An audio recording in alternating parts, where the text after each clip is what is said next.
ગાઝાની hospital પર ઇઝરાયેલની air strike, Hamas નેતા સહિત 5ના મોત.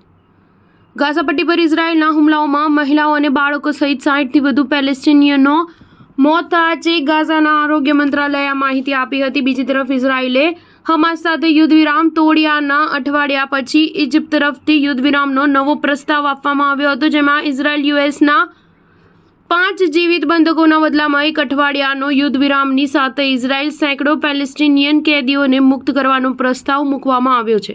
ગાઝાના આરોગ્ય મંત્રાલયના જણાવ્યા અનુસાર ઇઝરાયેલની એર સ્ટ્રાઇકમાં ખાન યુનિસમાં આવેલા નાસેર હોસ્પિટલના સર્જરી વિભાગને અસર થઈ છે. ઇઝરાયેલી આર્મીએ જણાવ્યું કે ગુપ્ત માહિતી મળ્યા બાદ ઘટના સ્થળે ઓછું નુકસાન પહોંચાડવાના ઉદ્દેશ્ય સાથે ચોકસાઈવાળા હથિયારોથી હુમલો કરવામાં આવ્યો હતો. હમાસે જણાવ્યું કે તેના રાજકીય કાર્યાલયના મેમ્બર ઇસ્માઇલ બરહોમનું મોત થયું હતું. આ પહેલા અન્ય એક હુમલામાં હમાસના નેતા સલાહ અલ બરદાવિલનું મોત થયું હતું. હમાસના સૂત્રોના જણાવ્યા અનુસાર બરદાવિલ અને બરહોમ બંને હમાસની 19 મેમ્બર્સની નિર્ણય લેતી સંસ્થાના સભ્યો હતા, જેમાંથી 11 2023ના અંતમાં શરૂ થયેલા યુદ્ધમાં મૃત્યુ પામ્યા છે. બરહોમ અગાઉના હુમલામાં ઘાયલ થયા હતા અને તેમની હોસ્પિટલમાં સારવાર ચાલી રહી હતી. સોશિયલ મીડિયામાં વાયરલ થયેલા વિડીયોમાં હોસ્પિટલના 3જા માળે ભભૂકેલી આગને જોઈ શકાતી હતી. ઇઝરાયેલનો આરોપ છે કે હમાસ હોસ્પિટલો, સ્કૂલો અને રાહત શિબિરોમાં ઘૂસણખોરી કરી રહ્યું છે. ઇઝરાયેલે તેની કાર્યવાહીને વધુ આક્રમક બનાવવાના સંકેત રૂપે એક ખેતરમાં ટેન્કોના